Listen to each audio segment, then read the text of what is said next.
two fantastic speakers. Coming on later on. Right, well, thank you very much, Graham. It's a great honour to address the lassies tonight. No photographs. Video is not It's video. So in the long and detailed research I did for this evening, well, actually earlier this evening, I asked my dad, about when you're making a speech, just asked him for some advice, and my dad said, well, son, because he's a Geordie, my dad, a good speech is like a miniskirt. It should be long enough to be decent, but short enough to hold the attention. So I'm going to keep it short, unlike the next.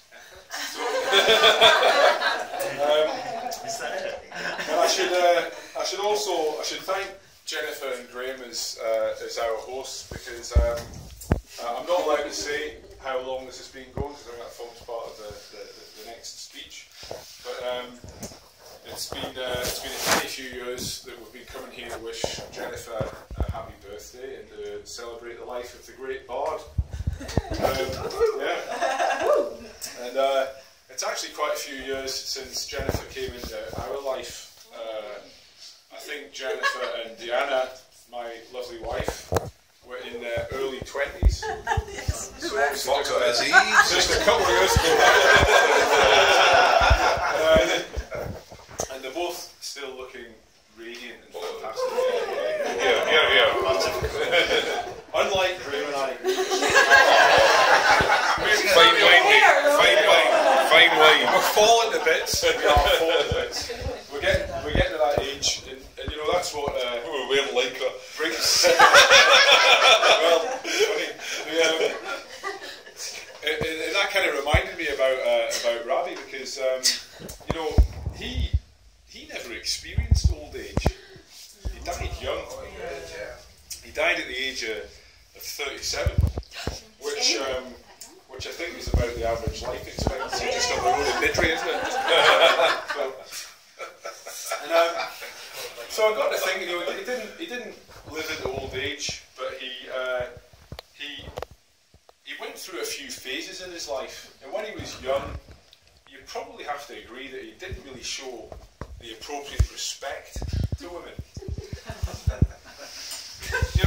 He was a bit of a man of the people. He was the son of a gardener, it says here.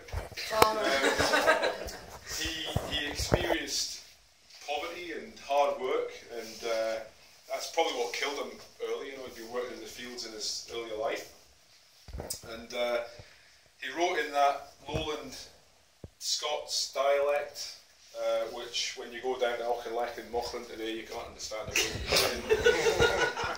But he was, despite being a man of the people, he was a philanderer, and he was a despoiler of maidens.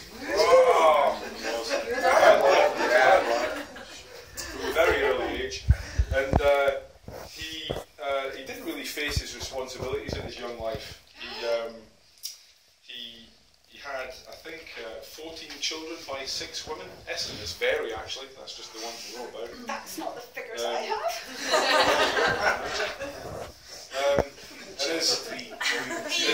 Is he given a child his mother's farm labouring maid? I think he was still in his late teens, and before that one popped out, he was off chasing Jane Armour and making plans for their first set of twins, which I had 9 months later. And there was lots of evidence that he liked big girls with vast tracts of land. There's not many jokes by the way. Mine neither. Yeah. What vast tracts of land. Well, he explained, he said, a wowie of witchcraft, oh beauty's alarms, the slender bit beauty you grasp in your arms. Oh, give me the lass that has acres of charms. Look at you, Jennifer. Oh, give me the lass with a well-stocked farms. That's what he was after. But women loved Rabbie. They loved him. quite an exotic creature. He spoke French and Latin, and there wasn't many in those days in Tarbolton that spoke French and Latin. He supported the French Revolution. He was probably quite a romantic. He imagined Wallace's speech at Bannockburn and Scots Were Hay. He was a bit of a dangerous man that perhaps appealed to the ladies. He was a nationalist who talked about the English being a parcel of rogues, and he was an internationalist who penned the words to that great rap.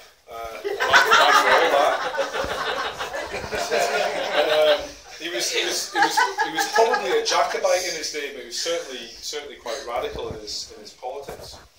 But he grew up, you know, and he really started to admire and adore women, and he wrote about love, and he wrote in very moving terms, and he wrote, "I'll never blame my partial fancy, nothing could replace my Nancy, but to see her was to love her, love but her, and love forever."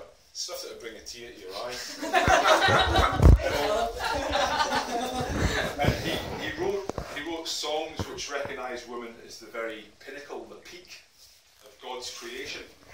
He wrote, "While Europe's eye is fixed on mighty things, the fate of empires and the fall of kings, while quacks of state much each produce his plan, and even children lisp the rights of man, amid this mighty fuss, just let me mention, the rights of women merit some attention." Bravo! Bravo! Yeah. Bravo! Anyway, you know, Rabbie moved on, and he finally settled down with a long-suffering Jean Armour. Not before she had another set of twins. She eventually bore him 9 kids. 9 kids. And you know,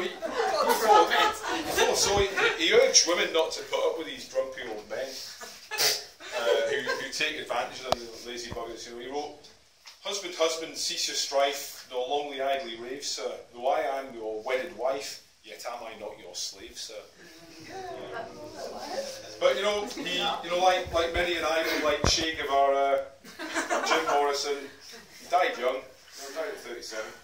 So he missed a lot of life experiences that, as you know, people like me and Graham getting into our later years, will come past for us. You know, embarrassing our teenage daughters with her dad dancing and antics. You know, having to get up in the middle of the night for a wee, and humiliating yourself, as Graham says, by putting lycra on and going out on your bike, trying to pretend like it's something younger.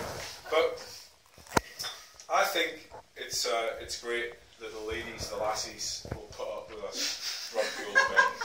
So thanks very much for that. For all the gentlemen here today, you think of your wives, your daughters, your mothers, your lovers, your mistresses, whatever else. Think of that and join with me in a toast to the lassies.